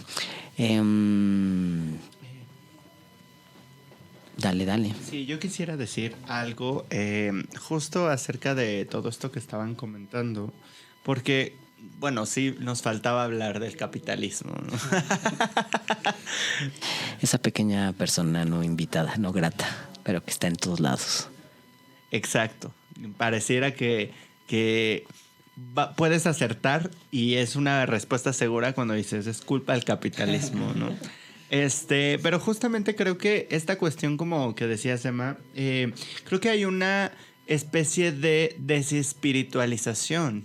No solamente así en general en la población, porque comentaba yo hace rato que lo que yo entiendo como por espiritualidad tiene que ver con estas actividades en donde interactúas, pues pensando en que eres tú entregándole algo al mundo, a la totalidad. Y si hay algo que no es eso, es el trabajo alienado en el capitalismo. O sea, de verdad a veces tú dices, ¿por qué chingada madre estoy desperdiciando mi vida haciendo estas cosas que no tienen sentido, ¿no? Bueno, porque también te tienen ahí agarrada del cuello del pues si no haces esto no sobrevives, ¿no? O sea, es una cuestión como que lo hacemos por necesidad, pero nadie en su sano juicio nunca lo haría esa cantidad de trabajo alienado por nada. O sea, incluso hay trabajos no alienados que me parece que tienen una cuestión espiritual detrás, ¿no? O sea, el trabajo artesanal, por ejemplo, ¿no? Todavía hay comunidades, sobre todo comunidades indígenas, en donde el trabajo es una institución que tiene que ver con el entregar cosas para construir un mundo colectivo, que no es el trabajo alienado del capital, pero el trabajo alienado del capital es totalmente desespiritualizante. O sea, es una cosa que de ahí no va a surgir nada más que la tremenda frustración de la vida, ¿no? Entonces, lo que ocurre es que el capitalismo desespiritualiza, y siento que desespiritualizó todo, incluso a la propia religión, porque así como creo yo que una cosa es la espiritualidad y otra es la religión, hay formas de vivir la religión de manera totalmente desespiritualizada, ¿no? Un Ya, ritual claro. sin sentido. O sea, decíamos ahorita, y que por ejemplo, estas personas que conocemos, católicas, que pues generan estas apuestas comunitarias, ya sea para la defensa de los derechos humanos o en el caso, por ejemplo, que les decía, de las personas de la comunidad donde vive mi mamá, pues simplemente y también es un acto de resistencia ética de poder justamente generar esta convivencia sana con los vecinos. O sea, todos estos actos de posiciones ético-políticas que están dentro de la propia religión son porque esas personas viven una religión espiritualizada, ¿no? Y espiritualizante, que creo que el capitalismo ya no deja. O sea, el capitalismo permite una desespiritualización hasta de la propia religión, y justamente a partir de eso lo ligué con una de las cosas que me gustaría comentar también, que ya habíamos dicho un poco que íbamos a comentar, que es la cuestión de las sectas, ¿no? O sea, el pensamiento sectario no es un pensamiento religioso, pero puede haber formas de practicar la religión que son sectarias, porque la cuestión de la sectarización es esta cuestión en donde importa más esta cuestión del sometimiento. Me parece que aún en las prácticas institucionales religiosas, en donde hay comunidad, hay reglas, hay rituales, el sentido de estos rituales, que es un sentido muy político, pues justamente genera que no haya un sometimiento, sino haya una vivencia auténtica de que esto tiene un sentido por tal y tal cosa. En cambio, el sectarismo simplemente es una cuestión, sea religioso o no, que de repente estamos muy solas, ¿no? Y soles en este mundo capitalista. Necesitamos ese amparo de la sociabilidad a muchos niveles, ¿no? Incluso a nivel afectivo, que lo que hace es que la gente vaya y busque dónde llenar como ese espacio, y uno de los lugares son estas sectas. Algunas se disfrazan de religión o ocupan también este discurso religioso, y el problema es que el sectarismo es el sometimiento, ¿no? Creo que ese es justamente el problema central, que el capitalismo genera no solamente una atomización social, sino una es proclive a que la gente busque el propio sometimiento, ¿no? O sea, y eso es algo que ya se ha estudiado desde la teoría crítica, los ascensos del fascismo, ¿no? Que también, yo, bueno, no sé, o sea, yo sí estoy como muy convencida, yo sé que somos muy repetitivas en estos episodios, pero yo estoy como totalmente convencida de que el capitalismo lleva intrínsecamente al fascismo, ¿no? O sea, no hay capitalismo sin fascismo, ¿no? Y por eso es que yo creo que hay que destruir al capitalismo para destruir al fascismo.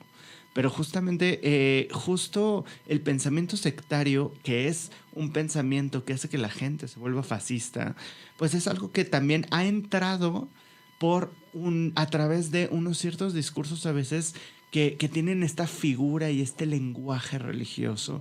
Pero es un lenguaje religioso, me parece, totalmente desespiritualizado, porque, o sea, yo no me explico más que con esto que es el capitalismo, como hay gente que se puede decir cristiana, católica, y odiar al prójimo. O sea, también hay que pensar que hay diferentes, o sea, las actitudes religiosas también no son eternas, son históricas. A veces se nos olvida que vivimos una época donde el catolicismo, el cristianismo, se practica de cierta manera. Y esa época histórica es una época capitalista. Entonces los discursos de odio por parte de gente que dice pertenecer a una religión, me parece que son discursos que han vaciado totalmente el sentido de lo que es. O sea, no puede alguien, o sea, decía Emma hace rato, de gente que, creo yo, y por lo que ya dije, que vive de manera espiritual su religión, con este sentido, gente que dice es que todos son mis hermanos. Pues es que ese es el sentido del cristianismo. Habrá otras religiones que tengan, pero ese es el sentido del cristianismo. Entonces yo no puedo creer que haya gente que censure, que violente, que excluya, que agreda, que torture personas LGBT, más que el pensar que en realidad son personas que también viven una precariedad espiritual, incluso dentro, aún como practicantes de una religión. Y ya, bueno, es como... Ay, justo, es que yo me quedo pensando mucho en, híjole, un buen de cosas. Creo que es un tema así de que mega complejo, pero sí, o sea, estoy muy de acuerdo, ¿no? De pronto es como de cómo una persona se dice cristiana y odia a otras personas o juzga a otras personas, ¿no? O sea, como que de pronto pensarías que es anticristiano, y como decías en esta construcción como de tu religión espiritual, Me estaba acordando de un padre al que una vez escuché, un padre que acompaña a las personas migrantes, que una vez dijo que él estaba enamorado de Jesucristo y que él veía en el rostro de cada persona migrante al rostro de Jesucristo y que eso lo llevaba a amar a sus hermanos y hermanas migrantes, ¿no? Es algo que obviamente yo como persona que no crecí en una religión me cuesta mucho entender, pero me parece maravilloso y que, aunque no lo digan, lo he escuchado en otras personas cristianas, ¿no? Y entonces, desde ahí y desde esto que estabas diciendo de las sectas y desde la no espiritualidad de ciertas personas católicas o de otras religiones, como que a mí sí me gustaría insistir en estas posibilidades que pudieran existir entre personas, entre movimientos de disidencia sexogenérica y también toda la lucha, la solidaridad, la gente radical o disidente que está en las iglesias, ¿no? O sea, yo sí creo que podemos construir juntos, quizá me estoy viendo así de que la más religiosa y me van a funar, pero yo sí creo que la lucha contra la derecha no tiene por qué separarnos a las personas LGBT de las personas religiosas, ¿no? O sea, a mí sí me parece muy importante como quizá ponerle esos componentes, no sé, tal vez de clase, raza, sexualidad, género, etcétera, que creo que podemos encontrar eso, ¿no? Coincidencias que nos encaminen a una vida como más hacia la liberación colectiva, ¿no?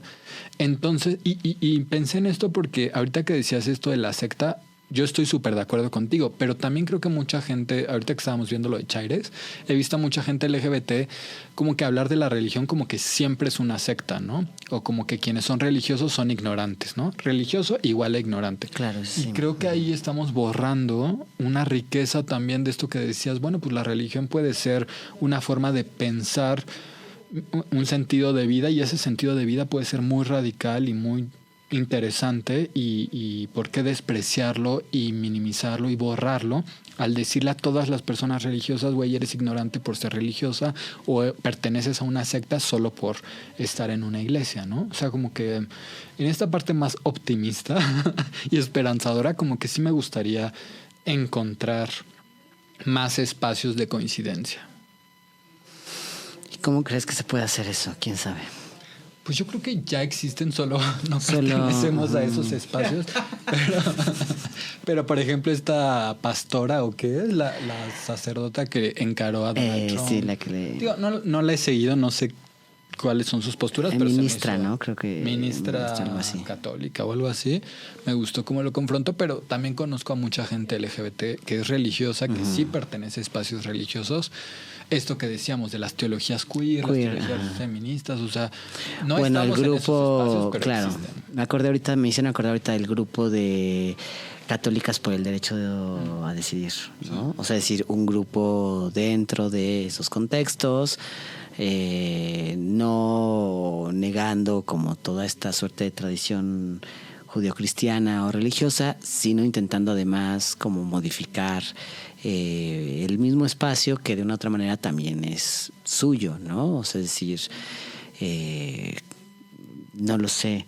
Y bueno, también me quedo pensando en la gran figura pues del Vaticano, como otro además estado, ¿no? Que no sé eventualmente si vaya a haber la posibilidad de ver, por ejemplo, una mujer, ¿no? Dentro de esas coordenadas, que además se ha planteado, ¿no? O sea, sí, creo que ha habido esas discusiones y creo que hay grupos más radicales que sí están como un poco intentando aperturarse a eso, en fin. Solo estoy diciendo cosas al aire, en realidad no me consta nada de lo que estoy diciendo, pero bueno, a veces de eso va... Literal estás diciendo cosas al aire. Literal, ajá, pero de eso va también la fe. La que de creer. Y por otro lado, se me fue lo que quería subrayar a propósito de esto que tiene que ver como con ser demasiado optimista. Querías como a lo mejor decir algo así, es decir, ponerte como demasiado optimista pensando es que algunos minutos al día pues me gana el optimismo y otros digo. Claro, y otros que ya mejor llegue el juicio final. La cuestión del... Claro, la cuestión de la resolución de conflictos, ¿no? Que además hemos hablado en otros momentos. Es decir, cómo resolvemos los conflictos, cómo lo hacemos que no sea desde un punitivismo, ¿no? Que además está súper atravesado, creo yo, la cuestión punitivista en muchos aspectos y espacios religiosos, ¿no? O sea, es decir, la cuestión del castigo, la cuestión de la culpa, es decir, cómo se tramita todo eso. Sin necesariamente justo caer en esta suerte de extremos, ¿no? Ya sea de exilios o de qué sé yo, no sé. ¿Qué piensas, Ferca? Es que justamente esto que estás diciendo, otra vez, perdón si soy muy reiterativa, pero la religión es una tecnología cultural más, o sea, tiene algo en específico que es lo que nos aporta como humanidad. Paréntesis, te voy a interrumpir. ¿Dónde podemos buscar más sobre tecnologías culturales? Bueno, pues en general no tengo ahorita una Ok. Pero para la otra. Ajá, nos dice, me lo quedo de tarea. Va. Pero justamente justo en ese sentido, a veces decimos, como dice Emma, de religión igual a ignorante, pues también a veces decimos religión igual a que hay lógicas punitivistas y de castigo.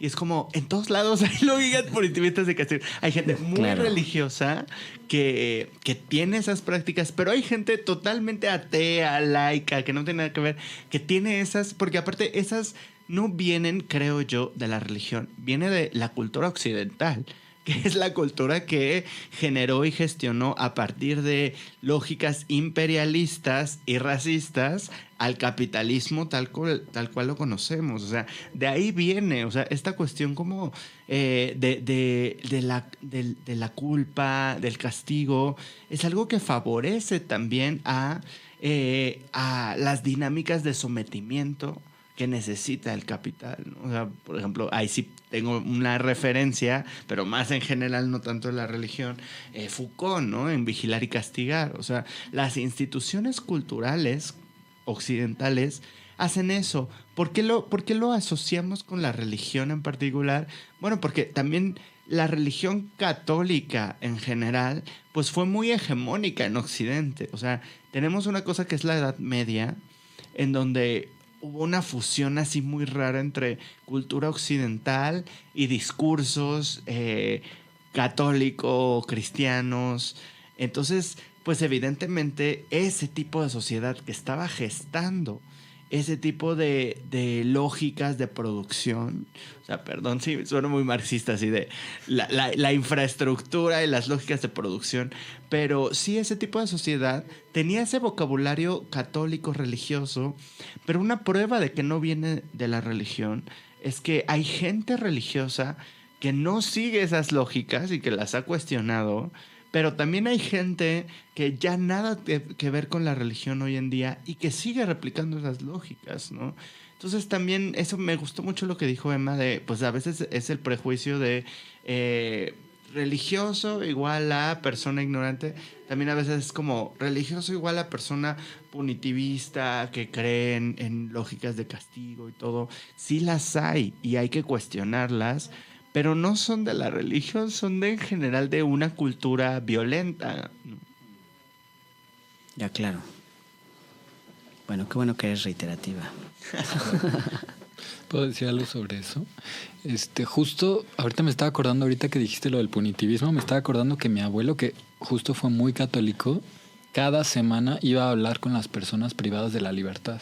Y creo que era parte también de su religiosidad, ¿no? O sea, porque claro, es esta cosa de Jesús como ejemplo de que pues él estuvo con las personas que no eran las más,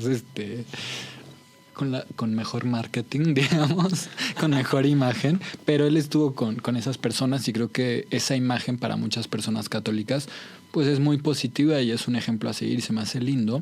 Pero también hace poco, y voy a decir algo de lo que desconozco totalmente, pero mi amigo Bosque, que a ver si nos está escuchando, le mandamos un saludo, justo me estaba platicando porque yo le estaba contando de mis posturas antipunitivas y anticancelatorias, y me estaba diciendo que el Papa Francisco hizo como una, no sé cómo le llaman, pero un documento que publicó que justo tenía que ver con que el catolicismo tendría que estar en contra de la descartabilidad de las personas, ¿no? Como lo hace el neoliberalismo o el capitalismo. Y que desde esa postura que decía el Papa, como que a él le parecía que el catolicismo podría pensar estas lógicas punitivas como una forma de descartabilidad humana, ¿no? De que cuando cometiste un delito, cuando violentaste a alguien, te tenemos que excluir de por vida en una prisión. Y como que a él me encantó esa reflexión, ¿no? Como desde lo religioso decir, pues es que deberíamos pues también ser antipunitivistas de alguna manera, ¿no? Porque eso está fomentando que las personas seamos descartables, ¿no? Seamos fácilmente expulsadas de la vida social. Y esa reflexión me gustó. Se me hace interesante cómo desde la religión pueden salir también esas posturas, ¿no? Claro, pero el Papa que se encuentra ahorita también es teólogo, ¿no? De la liberación, ¿no? O sea, es decir, bueno, nada más hay un matiz. Lo que quiero subrayar es decir, hay un matiz que tiene que ver con una suerte además de cuestión política dentro de la misma religión, que me parece sumamente interesante, y de esta apuesta que hay justo en estas líneas como la teología de la liberación, teología feminista, teología queer, o sea, es decir, como estos otros alas de la misma religión católica sobre todo, que bueno, se permiten este tipo de incidencias, ¿no? Dentro de la misma estructura religiosa, no sé cómo nombrarle. Eso lo quería subrayar. Es decir, bueno, no sabemos cómo el que siga. Sí, según yo es como de los papas más izquierdistas que ha tenido el Vaticano. Tampoco lo vamos a defender, o sea, yo les digo, no tengo ni idea, pero se me hace lindo que lo que escriba una autoridad religiosa pueda ser interpretado de esa manera, ¿no? No, totalmente. A mí igual me parece importantísimo. Y bueno, llegando un poco ya, o más bien preparándonos para la recta final de este programa complejo, que no sé si les pase, pero en realidad a mí todos los programas se hacen a veces complejos. Porque se quedan como un montón de líneas de reflexión y de, qué sé yo, de conversación. Y bueno, siempre nos quedamos después de los programas platicando las tres sobre pues todo lo que se nos quedó en el tintero, y posiblemente regresaremos, qué sé yo, en unos meses con estos temas otra vez, y a lo mejor con alguna invitada o invitade, ¿no? Que nos dé más como herramientas para reflexionar. Pero abriendo la pregunta también sobre la experiencia, ¿no? Es decir, esto que se pone en juego dentro de la misma población LGBT y Q+, su relación que tiene que ver con pues qué tanto uno se puede o no acercar, ¿no? A estos espacios. Estaba haciendo una búsqueda, nada más que ahorita se me acaba de reiniciar mi computadora y ya la perdí. Entonces, pero tenía una serie de grupos que había encontrado, como un poco estos otros grupos que se van formando como al margen, ¿no? Y que van usando pues la misma estructura para, qué sé yo, posibilitar otras cosas. Además de estos que ya había dicho yo sobre estas feministas, ¿no? Católicas por el derecho a decidir. Seguramente por ahí vi también un par que tenían que ver con población LGBT. En fin, hay un montón de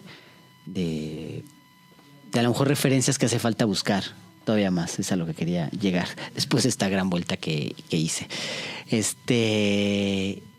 Y bueno, no sé qué más se les esté quedando en el tintero a propósito de esta conversación.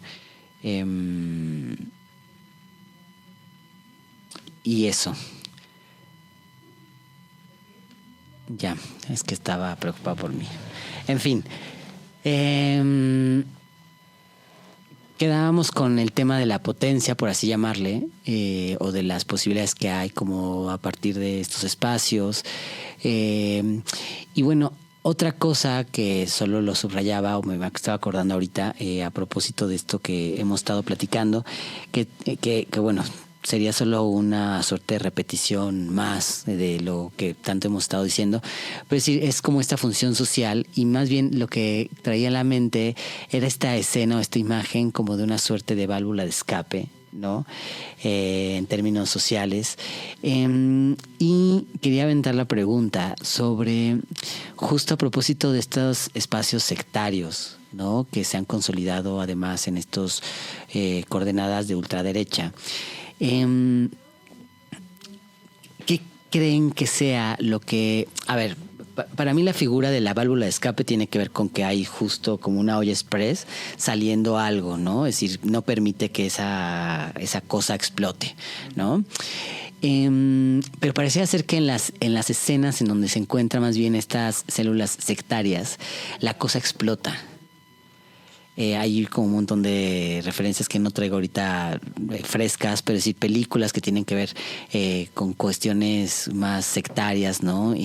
La Ola, creo que hay una película que se llama así, creo La Ola, que tiene que ver justo con un grupo de jóvenes que empiezan como a consolidarse en una suerte de movimiento sectario y empiezan a hacer cosas cada vez más transgresoras, ¿no? O sea, como que empieza a desdibujarse la relación con el otro, la ley. Y pensaba justo, a ver si la religión de una otra manera juega una suerte de válvula de escape también, como para también de ahí un poco modularnos entre todos. Estos grupos sectarios, ¿qué hacen? O sea, es decir, ¿qué anulan de ese ejercicio religioso que produce todo lo contrario? Es decir, que produce más malestar, más violencia en muchos sentidos y a veces pues efectos secundarios terribles a nivel social, cultural, no sé cómo nombrarle. Quiero que nos suelte una pregunta sencilla, entonces. Pues, qué buena pregunta, Roy. Ay, Roy siempre hace unas preguntas súper padres, ¿no? Ajá, sí, es como de... Los últimos 10 minutos y así te aventas la tesis. Esa era la pregunta interesante. Justo yo creo que lo que se pierde, y para aquí la referencia es que me quedé con eso de que no tenía la otra referencia. La referencia sigue siendo Foucault, que creo que Foucault como ha estudiado mucho este fenómeno de cómo funciona la religión en un sentido como más de mecanismo de control. Y justamente Foucault, justo en Vigilar y Castigar, dice una frase que a mí me parece súper clave y que va a explorar después en cuestiones como sus textos sobre el cuidado de sí, las tecnologías del yo, etc. Pero esta frase de Vigilar y Castigar es que justamente lo que hace el capitalismo es separar el poder político del poder económico y disminuye en los cuerpos la capacidad política para maximizar la capacidad económica. Y entonces lo que hace justamente el capitalismo con los cuerpos es que no pueden ser autónomos, que no pueden generar mecanismos de resistencia que le hagan frente a un sistema como es el capitalista. Y a la vez esos cuerpos son ultrapoderosos porque ese poder es el poder que ocupa el propio capitalismo para generar ingresos, para generar la riqueza que expropia después. Y de la cual explota, ¿no?, los cuerpos. Entonces, eso después lo va a tratar Foucault en estos textos sobre las tecnologías del yo, al decir, bueno, es que no todos los mecanismos disciplinarios son malos, ¿no? Porque a veces se entendió así Foucault, ¿no? En una época en donde hablaba de estas cosas y decía, pero él se tuvo que ir a una época en donde el capitalismo no estaba ni incipiente, ¿no? O sea, como que él decía, es que en la modernidad ya está esta forma de control de los cuerpos. Entonces Foucault empieza a analizar los textos de la gente religiosa, pero de Roma. Entonces, justamente ahí había mecanismos que eran mecanismos de disciplina, pero decía, esa era una disciplina que lo que hacía era hacer muy fuerte al cuerpo, no solamente hacerlo explotable, sino hacerlo autónomo y libre.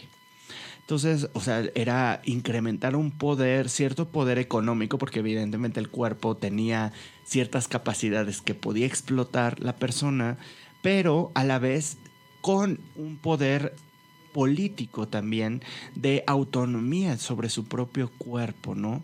O sea, incluso los ejercicios ascéticos de monjes, o sea, luego no se sabe todo el poder que puedes tener cuando tienes la capacidad de no comer por días, ¿no? O sea, yo ahorita, por ejemplo, se me olvidó comer, ahorita ya estoy mirando así como...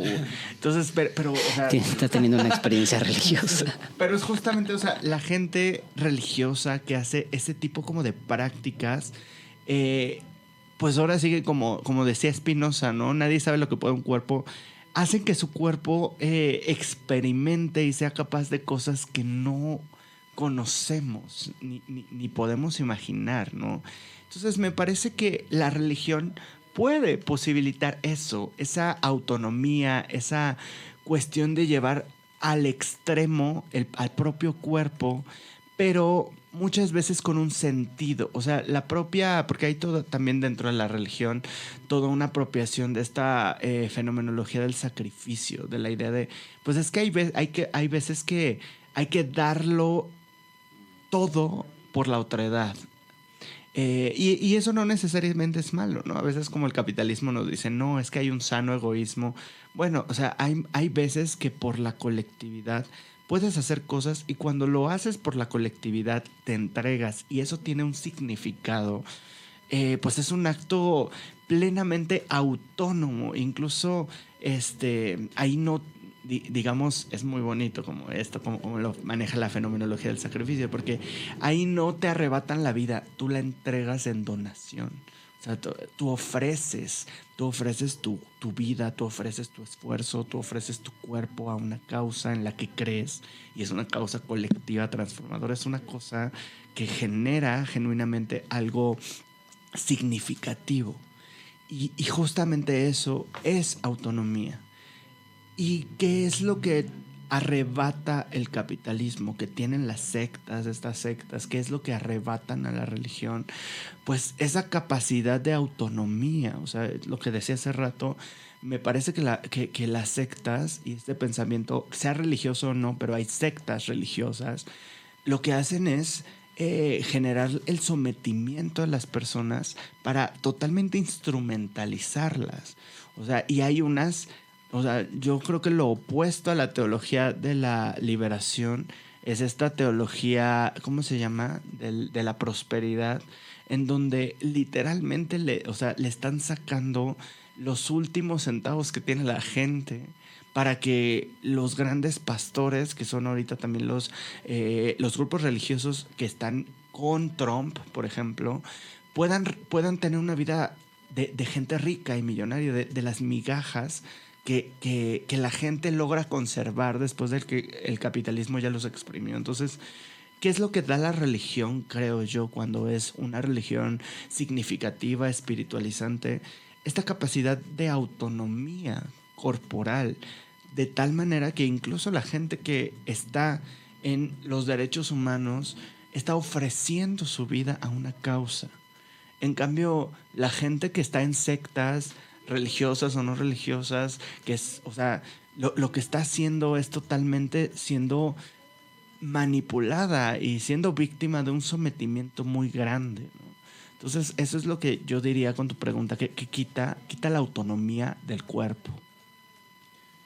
Justo yo un poco vinculándolo con lo que decía Ferka, me quedé pensando mucho en estas entrevistas que justo por hacer luego estas investigaciones sobre las derechas me pongo a ver, ¿no? Porque creo que le dan mucho espacio en televisión a personajes o a grupos religiosos, así como los describes, ¿no? Que le quitan la autonomía a las personas que pertenecen a esas congregaciones. Y a mí sí me ha pasado muchas veces estar en misas o sermones y como decir, tengo muchas preguntas y tengo muchos comentarios sobre lo que se está diciendo y se me haría muy interesante como tener esos espacios de debate de lo que se dice, ¿no? Cuando la autoridad religiosa no es intocable y no es incuestionable, se me hace muy enriquecedor para cualquier religión, ¿no? Y también gente que desde la religión nos diga, oye, pero pues hay que recordarnos que esto, ¿no? No tenemos por qué juzgar a nadie y tal.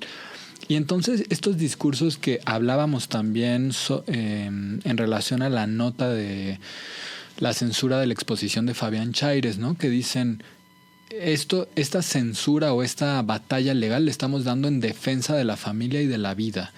Y realmente a mí me parecería sorprendente que no hubiera personas católicas cuestionando eso, ¿no? Cuestionando, pero es que, ¿qué tiene que ver, no? ¿Qué le aporta a la familia, que ni siquiera existe en singular, o a la vida, censurar el arte, ¿no? LGBT, si es que le queremos llamar así. Entonces, no sé, a mí sí me da esta sensación muy fuerte cuando escucho estos personajes de derechas que pertenecen a agrupaciones religiosas hablar en contra del aborto, defender las terapias de conversión. O sea, me parece impresionante que México en televisión abierta tenga personajes religiosos defendiendo las terapias de conversión, defendiendo este derecho a darle opciones a la gente LGBT, porque claro, no le van a dar opciones a la gente cis hetero, ¿no? Siempre se la van a dar a la gente LGBT. Y eso creo que es parte de eso que tú dices, ¿no? De quitarle la autonomía y la horizontalidad a un espacio religioso y convertirlo en, pues sí, como una mini dictadura interna en donde tienes que seguir al líder y creer en lo que el líder te dice y no tener capacidad para cuestionar con lo que no estás de acuerdo, ¿no? Y que creo que en muchos espacios pues hay gente que dice, oiga, padre, pues yo no estoy de acuerdo con su homofobia, ¿no? Y eso está padre y eso nutre a la comunidad religiosa. Justo sería lo contrario a una secta, ¿no? Un espacio en donde las personas pueden también cuestionar a la autoridad religiosa y hacerla más incluyente, por decirlo de alguna manera. Bueno, todo un reto para quienes estén al frente de un grupo religioso. Nosotras próximamente. Nosotros les vamos a invitar a unirse. Sí, estamos más del lado del delirio, creo yo, que de otra cosa, pero bueno, sí, un reto para aquellas personas que se encuentran frente a una comunidad religiosa o una institución religiosa y que además tienen todas las intenciones justo de hacer llegar un mensaje distinto y de generar otro tipo de comunidades. No queda más que seguir pues un poco en la resistencia o bien insistencia, ¿no? De nuestros espacios y de nuestros lazos y demás. Y pues nada, o sea, me parece que el tema aquí no se termina. Seguramente habrá más cosas por seguir pensando, meditando, reflexionando. Sí quiero subrayar estas últimas cosas que han dicho, pero sobre todo esta cosa que tiene que ver con una suerte de que pensamos que quien está en espacios religiosos o espirituales, sobre todo religiosos, tiene una cuestión con la ignorancia. No, me parece que es además clasista esa forma de verlo y creo que no habla más que de una suerte de superioridad moral que de todos modos tampoco sirve para mucho.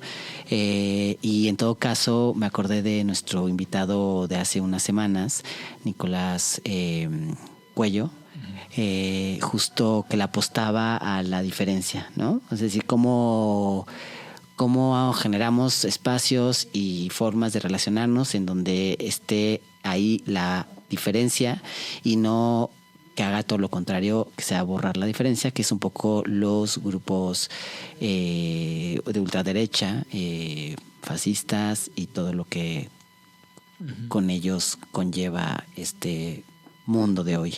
Oye, perdón que te interrumpa rapidísimo, pero ahorita que dijiste Nicolás Cuello, me acordé que nos envió como textos, bibliografía sobre teología queer, entonces igual la podemos subir a las historias en Instagram, ¿no? Solo por esto que preguntas de las referencias. Sí, igual dijo, te las mandó para que nos pusiéramos a estudiar antes de venir aquí y no hicimos la tarea. Dio tiempo. Claramente.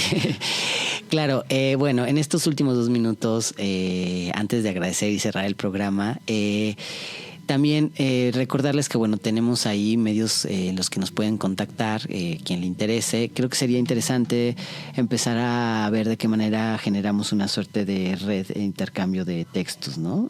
Ya lo habíamos puesto en la mesa, pero luego les haremos saber más sobre eso. Pero ahorita me hiciste pensarlo a propósito de estos textos, ¿no? Y a propósito de lo que vamos platicando. Fer, se te queda tu tarea de decirnos dónde podemos buscar dispositivos culturales o de la cultura. Y pues nada, agradecerles como siempre a las y les quienes nos escucharon, nos acompañaron el día de hoy. Recordarles que estamos cada segundo y cuarto martes del mes. Nos pueden seguir a través de nuestras redes sociales, en YouTube, y también pueden escribirnos directamente a joterismos@gmail.com.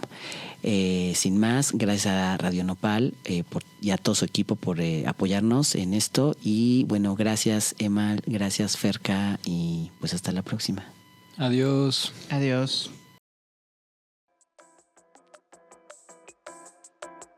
Estás escuchando un programa de Radio Nopal. Radio Nopal es una estación independiente en la San Rafa, en la Ciudad de México. Descubre más de nosotros y cómo apoyarnos en radionopal.com.